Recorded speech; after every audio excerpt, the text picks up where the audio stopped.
All right, all right, all right. How about another still a night? Doing it right. What's happening, folks? How's everybody doing, man? We're gonna get right into this thing. Late night, great night. But we're gonna talk about some Steelers football here tonight. Welcome you guys and gals to the latest episode of the post-game knee-jerk reaction show for the Pittsburgh Steelers Week 8 versus the New York Giants in Pittsburgh. And as you guys just saw, Steelers took care of business, and we're going to dive right in. Like I said, guys, we're going to get into it quick, fast, off of the late night so I can, get on out of here, especially since I'm going to be back again tomorrow as well. Actually, hold on, guys. I forgot to take this off the screen. Let's take that logo off the screen there as far as the phone number for people be thinking they can call in tonight. For those of you that want to call in, it will be tomorrow. Terrible Towel Tuesday. But let's get into it, guys. Let's say hello to a few early people real quick, man. Dark Realms, Cardinal Larry 24, the Master of Music, Rajon 39, BQ 412, my man CT Pittman in the building, Flacco in the building. Who else is up in here, man? MT Legendary, Jamar Sanders, who else we got? The infamous Tim, Eddie Longs. Who else? Hello, Angie, aka Baby Steeler. Hello, Miss Lady. Always say hello to our lovely ladies, man. Make sure you take care of them. Treat them like royalty. Hello, Angie, aka a Baby Steeler. Who else is in here? 12 Gauge, Hemi, Anthony Daniels, Derek Moore, Mark Cunningham. What's up, Mark? Drama Seidel, James Webb, my man Y Diggy, Will I Am, Keenan Bush, Joshua Shields, and we'll end it right there. We have some Wonder Bread. We got some Wonder Bread. Round of applause to Jamar Sanders, and CT Pittman. Appreciate the Wonder Bread.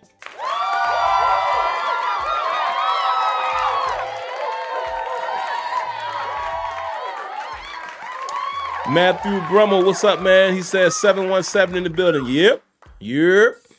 717 in here, man. All right, let's get to the Wonder Bread. Jamar says, man, it felt like we had an end zone curse. Let's go. Yes, I'm going to talk about that a little bit. CT Pittman says, going into the bye week, first place in the division. He said division all by ourselves. Who would have thought? Let's go. I surely didn't. I surely would not have thought that at the beginning of this season, coming into the season, because y'all know me, man. I have more of the realistic expectation, and I allow the team to surprise me. I kind of take that approach as opposed to those who think that we're just going to be undefeated and we're going to go this and we're going to go that. I try to keep my expectations a little more realistic. So, yeah, I did not expect that, but it's definitely good to see. All right, guys, let's get right to it, man. Late night, so we want to move through this one. We're going to talk about the first offensive drive, first defensive series. I do have a couple office visits, so we'll get to those. And we'll talk about overall, man, my recap as far as offensively and key moments. And again, my recap is kind of high-level stuff. Usually I try to give a little more detail on Terrible Towel Tuesday, but this is the knee-jerk reaction, right? It's not going to be as super detailed. It's kind of on the fly. All right, so first offensive drive. Steelers did get the ball first. They start the drive with a play-action pass to Calvin Austin for a first down.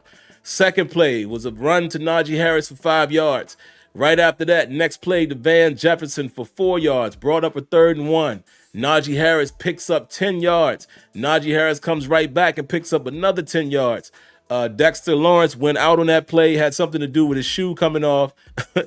Jaylen Warren then picks up 15 yards on the next play. Very next play after that, Warren picks up 1 yard. And then the Steelers, I wrote, score a touchdown to George Pickens, but it gets nullified by a face mask penalty by Broderick Jones. Did not have to do that face mask whatsoever. So then the Steelers, basically at that point, I stopped writing down the plays, and I said that they were unable to convert after the penalty in terms of converting a touchdown. They had to settle for a field goal, and they walk away 3-0. Now, it really ticks me off, guys, because that penalty just completely nullified. Just completely killed it, man. And that would have been the first, I think they said it would have been the first touchdown that we would have had to start a game on the first drive. And it was such a beautiful drive, man. Kenyon even texted me and Tony during the game in that group chat, and Kenyon was like, dog, that might have been the best drive all season, and it was for naught. And I can't agree with him more. May have very well been the best drive that we have had all season. Beautiful drive. I mean, we literally marched right down the field, literally mixed run and pass, beautifully executed.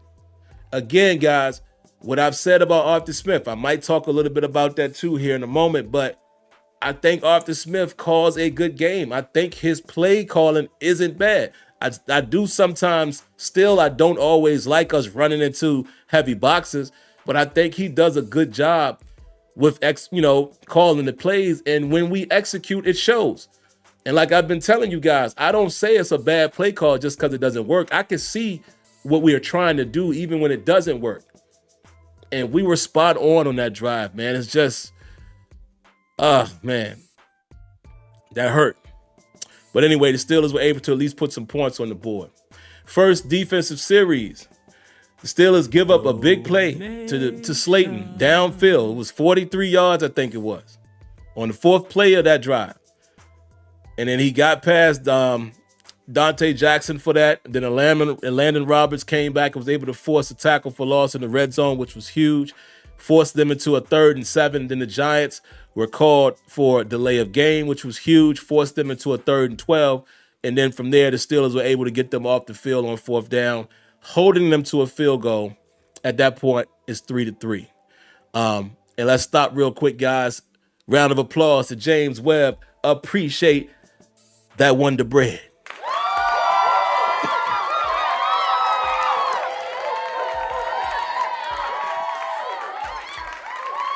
Absolutely agree with his first statement.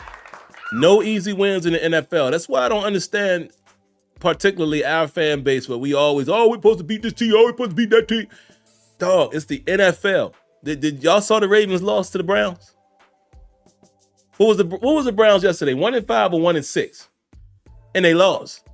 No easy wins in the NFL, and it's a divisional game. But anyway, he says, good win, no easy wins in the NFL. 80 should get the ball more, and Queen needs to be called into the office. Can you tell me more, James? And if you guys in the chat feel the same way, can you give me more context as far as Queen? I mean, at first glance, I didn't think he played a bad game. You know, when I go back and watch film, I'll be able to see. And I don't know if I'm going to be able to watch it, of course, this week before tomorrow, obviously. I can rewatch the game, but I won't be able to watch the 22.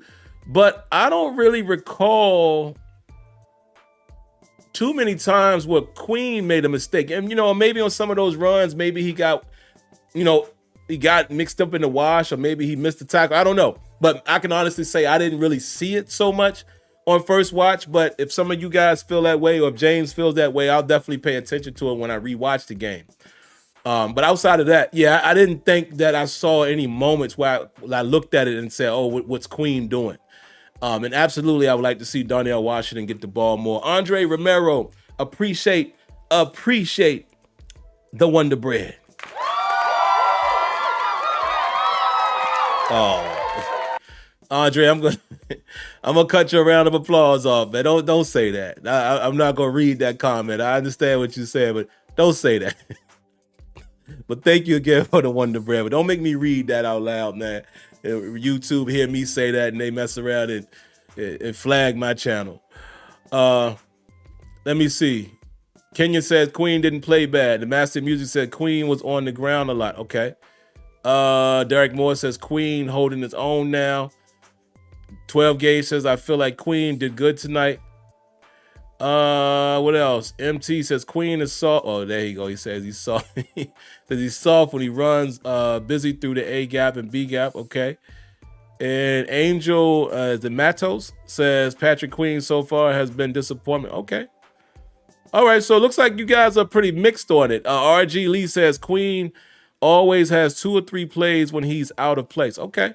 All right, I'll pay more attention to it, guys, when I rewatch the game. Like I said, just looking at it tonight, I didn't identify too many plays where I felt like it was on Queen, but all right, I got y'all. Looks like it's mixed out here, so we'll definitely review that. All right, let's get back to what we were saying, guys. Let's get really quick here into the recaps. Well, I'll do the key moments first, then I'll do the recaps. My key moments, and now again, I write this down as it happens.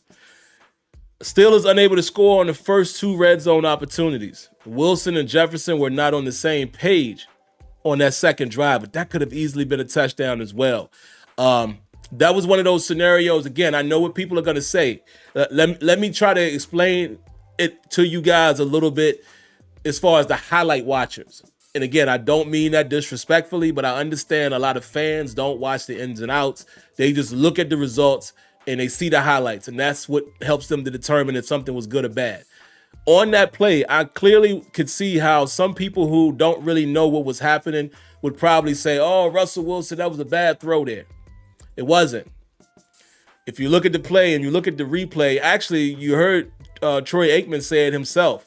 Russell Wilson was expecting Van Jefferson to sit down in the hole right there. It was a huge hole, huge vacancy. And voila. Hold on, guys. Well, hold on. I'll say this in a minute. Wait a minute. I got to say this really quick. Some of these comments you guys are saying, I'm going to address them. But yeah, that might have looked like a bad pass by Russell Wilson, but it wasn't. It wasn't. He clearly thought that Van Jefferson was going to sit in the hole. There was a lot of space there. Russell threw it to the spot. They were just not in perfect harmony there. Just some miscommunication. So, just wanted to explain that to some people who are going to say that was a bad throw. But I want to address really, really quick, man, MT Legendary. And I know I said I'm going to stop commenting with some of your stuff, but I will entertain it. You says, can we bench Patrick Queen, please? My only question is who plays behind him? Take Patrick Queen out of the lineup and you have Patrick Wilson, who I love. Peyton Wilson, who I love, up and coming. And then you have a Landon Roberts. But a Landon Roberts is not going to give you the sideline-to-sideline capability that Patrick Queen has displayed in some games this season. I think it was the Raiders game where he played well, 11 tackles. I've talked about myself, the sideline-to-sideline ability of both him and Peyton Wilson. So I'm just saying, you say that, you say bench him, but who do you replace him with? Please offer me that. And then John Alexander says, GP had a rough game. I don't know that. I don't know if you're saying, you say JP. Okay. Because you said GP at first, and I was like, I don't see where George Pickens had a rough game. But I think you're talking about Joey Porter Jr., which I would agree with that if that's who you're talking about. But anyway, let me get back on point, man. I always let some of y'all take me off task. All right, back to my key takeaways. That was big, man. The first 2 drives, I felt like those were great opportunities there. I'll talk about that third drive as well, where we thought, Pickens caught it. But, if that's the rule, that's the rule. But particularly those first 2, that penalty, man, can't have that penalty take away the touchdown. And then also, if Russell Wilson and Van Jefferson could have been on the same page, those 2 clearly, those 2 right there clearly were touchdowns, man, that should have been on the board. My very next point, Joey Porter Jr. got away with the personal pass interference late in the first quarter. I think that was a PI. It was a PI on Neighbors. Just my opinion. But the Steelers were able to hold them to a field goal, and at that point, it was 6-6. That was pivotal. Because if you call PI right there, maybe the Giants score, maybe not, but they would have been in position. Next up, I put Pickens unable to get both feet down on the third drive, which would have been a touchdown. The Steelers have to settle for a field goal. At that point, it's 9-6. And I wrote here, I wanted to talk about the challenge. But we'll get to that in a moment. The Steelers defense gets a 3-and-out right after that, and Minkah ends that drive. Love what Minkah did with that big-time hit on Slayton to knock the ball out. Beautiful stuff, but I thought that was a key pivotal moment as well, where the Steelers thought they had a touchdown and nothing happens, and then the Steelers defense goes out there and gets them the ball back. So I thought that was very, very big. Good moment right there. And let me interrupt myself. Got some more Wonder Bread. Last King of Scotland. Appreciate it.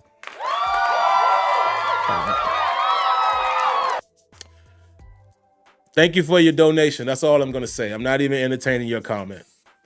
My first office visit of the night. Let me do that real quick and get it out the way. Hey, Coach T, come in the office real quick. What's up, Hollywood, my man? You say we had a good game. Hollywood, what about your Commanders? Wow, what a crazy moment. All right, Mike Tomlin, come on in here. And by the way, Coach, this isn't a bad visit. This isn't a bad visit. This is just a question. Just a question, Coach T. Now, you've heard me say this to you before, and you've heard me say this over the years. My biggest gripes that I have with you as far as, you as a head coach and, how you conduct business, my biggest gripes have always been your clock management and your challenges. So I'm not mad at the way you challenged the call tonight, but this is the only question I have. Again, this is not a bad visit, but I have a question. Did you or the guys who buzzed down to tell you the challenge, did y'all know the rules? Because I have to say myself, Coach, I would have thought maybe if you tap the same foot, it's considered 2 feet. I can understand you can't drag the one, but if I catch a ball and I put one foot down, that foot raises up, and I put it down again with possession, logically, that almost seems like it should be a catch. I don't know the rules, so that's my only question, Coach. Did you or your staff know that rule? And if you did, why'd you challenge? That's all I wanted to know.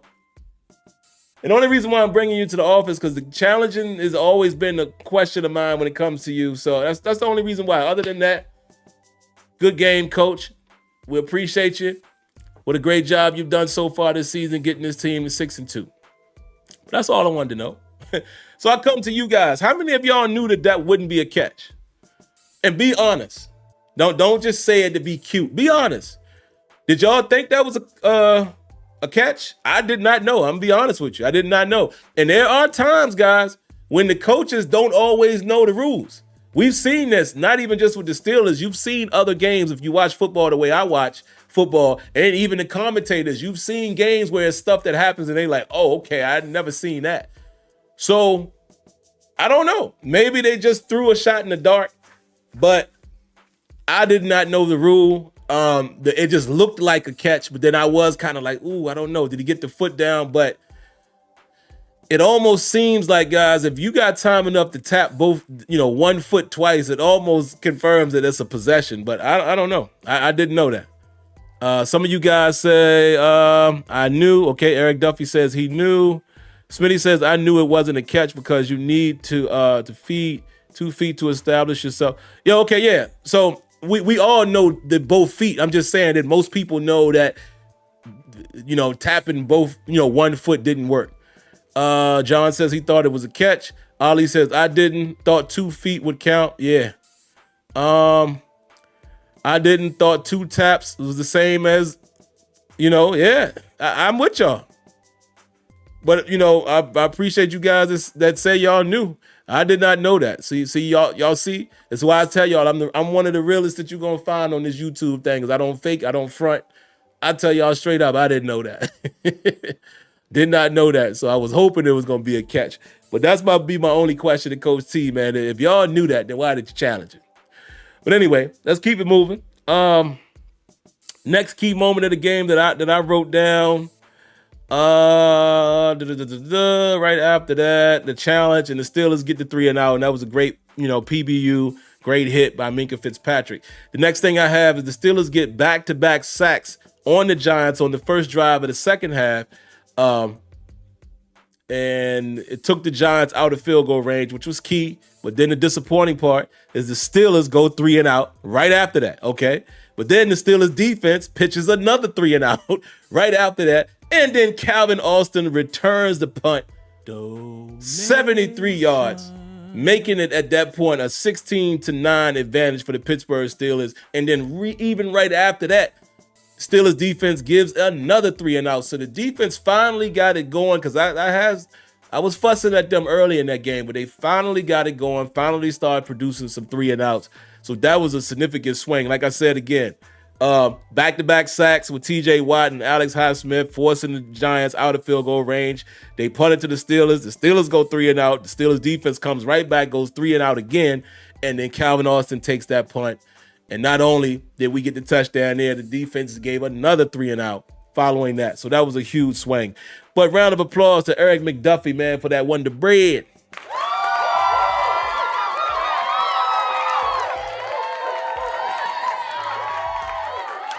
Yeah, I'm with you. I think what you're saying, Eric, is the rule should say both feet, not 2 feet. Yeah, because that's a loose translation. You know, if I can pat that foot down twice. But yeah, but that was interesting, man. I think maybe they should consider that, not just because because of us, but I just think they should consider that the same way we all felt like Jesse James caught it. And then next thing you know, they changed the rule. Maybe they should look into that. But I don't know. You know, I'm cool with the 2 feet in bounds. You know what I mean? But yeah, no harm, no foul. Next thing I wrote down was Steelers scored another touchdown with a pass to Calvin Austin off of the blitz in the fourth quarter. And that was, significant. It's funny because I was teaching my wife what happened there because she heard me calling it out. I said, "Oh, open." And she's like, "How did you know that so fast?" I said, "Well, I saw the blitz." And what I showed her, I said, "This is usually what happens in these scenarios. Sometimes you have a hot read, and depending on where the blitz comes from, where the quarterback will identify it, looks at the receiver will do what he does depending on how the corner plays him. Sometimes you'll get that hot guy that just turns and you hit him real quick. Other times, depending on the alignment and depending on the defense they're playing, the quarterback is just going to find the best one-on-one matchup and they're going to heave it." That was what happened in that case. Speed always kills, and bada boom, bada bing. But that was great, man. Great throw, great recognition by Russell, and great job by Calvin Austin being fast and catching that ball. So that was awesome. That was really awesome to see right there. And the Steelers at that point go up 23-9. Only got 2 other quick points. Steelers gave up the big run, to that touchdown in the fourth quarter with about 11 minutes on the clock. Brought it to a 23-15 situation right there. Steelers still in favor. Did not understand why the Giants went for 2 there. I mean, I guess, Troy Aikman or Joe Buck, one of them said, I guess the logic was if they make it a 6-point game, then all they have to do is score again. But to me, that's dumb, bro. I mean, that's just my opinion. I kick the extra point, and then, it's more likely that you can tie. I don't know. But, I guess if, coach is being aggressive, I'm not mad at it. I'm sure there was some Giant fans that was upset at that decision, but I would not have gone for 2 there if it was me. If it was me, I wouldn't have done that. I thought that was a really dumb decision. But anyway, Russell Wilson hits George Pickens for a big shot downfield. What a throw by Russell Wilson.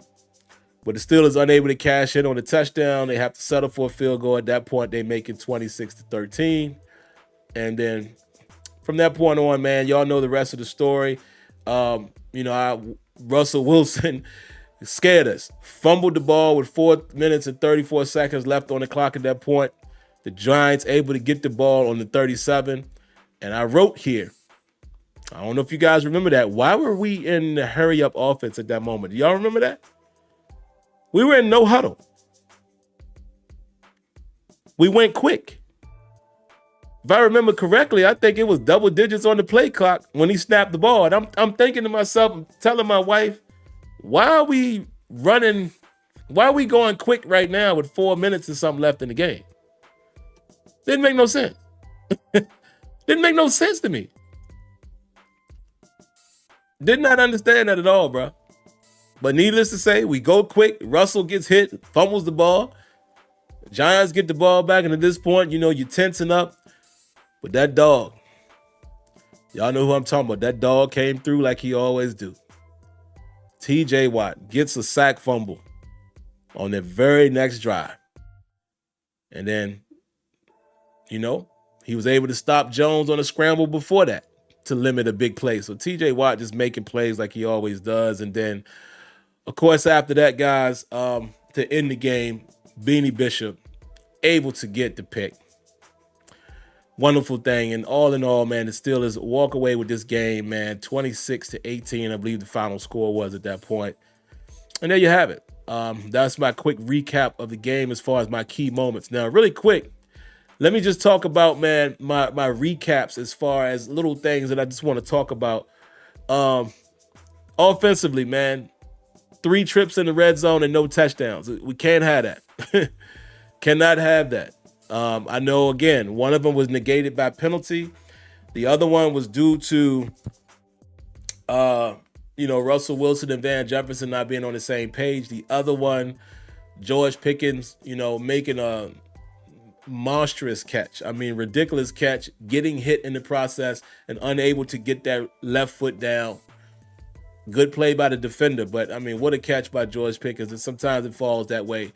But regardless, even if we understand why it happened, you just don't want to have 3 trips into the red zone. And if I'm not mistaken, the first 3 drives, and you don't come away with touchdowns. You got to improve that red zone efficiency.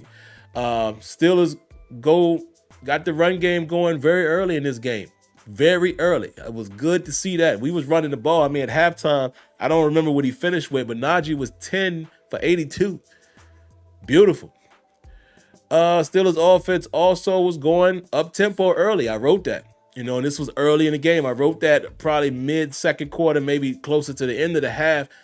And then the play I just talked about, the up-tempo at 4 minutes and change left on the clock. I don't understand why we were doing that at that moment, and Russell Wilson fumbled. So, again, hats off to Arthur Smith, man. I'm going to give him credit. I think Arthur Smith is doing a really good job, in my opinion, with his game plan, with his offense.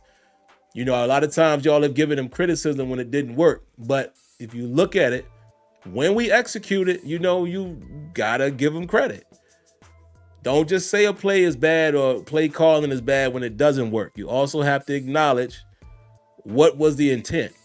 You got to acknowledge the defense. You got to acknowledge guys like Dexter Lawrence, who had his way. And I forget the other kid's name. How you pronounce it? Owereke or whatever, how you pronounce his name. And that other dude, Olu something. The boys was playing some ball out there up front. So you got to give them credit. But then also, I wanted to say this. Russell Wilson made some throws tonight, man. I looked at my wife when he threw that ball deep to George Pickens there in the 4th, and I said, that right there, that's why he's playing. That's why Russell Wilson is playing, in case some of you guys didn't know. He's more decisive. He makes the decision quicker. He takes the shot. But the biggest difference between him and Fields is experience, pretty much. Russell will identify it first, and he knows where he's going with it, and he's accurate. He's accurate. For the most part, he's accurate. And that's what it is. And my bad, Russell Wilson. I said they won't go do no design runs with him, and did we not do a little fake and get Russell Wilson on the edge a little bit for a pickup of 4 or 5 yards? It was only one time that we called it, but I was surprised to see that. But clearly, like I've said, guys, clearly the run game is not the same without Fields in terms of the QB. But Russell Wilson is playing well so far. If you give him time, we gave up some sacks tonight, but if you give him time, he'll do his thing. Now, before I get to the defense, let me call my last office visit. Oh, look at this. He already standing at the door. He knew. Come on in here, Broderick Jones. Come on in here. Come on in here, brother.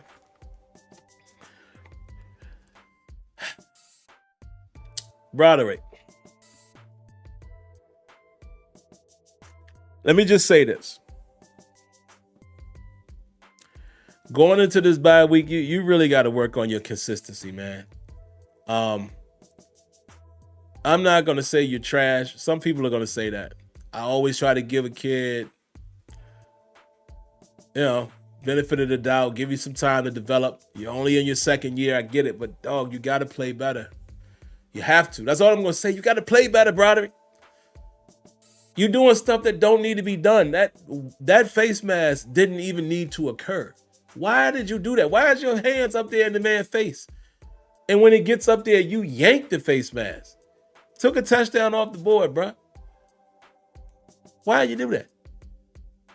Gave up a bad sack too in that game. I saw you. Then you had a couple times where your protection was pretty good. But the up and down, listen, I understand every player is going to give up a sack or two. It happens. We don't expect you to be perfect. But what we don't want to expect, I don't want to be able to expect you to do something bad in the game. It's getting to that point. It's getting to that point when there's a hold or a false start or whatever. It's getting to a point where I'm automatically thinking, man, was it 77? That's kind of where you are right now, bro. You got to get better. It's just that simple, because I'm almost at the point where I'm not even going to worry about you no more. I'm going to just expect you to be what you've been. Get it together, dog. An occasional infraction, cool. It happens to all of us, or all of you on that front line. But you have just become the model of inconsistency. Come on, bro. Come on. Stop. We gonna need you, because we about to hit the dog of the schedule. And Fatanu's taking his spot back. I'm just gonna say that right now. You're not convincing anybody. I'm sure not even the coaching staff to. Yeah. But all right, man. Let me be real quick with this last little piece about the defense, and then I'm out of here. Defensive recap.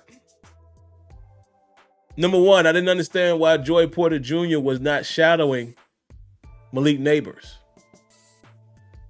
Y'all noticed in the first drive, I think, early in that game, there was a moment when we had Beanie Bishop on Neighbors. It was a man coverage, and Neighbors ended up getting the first down. It was like a little quick out. Beanie Bishop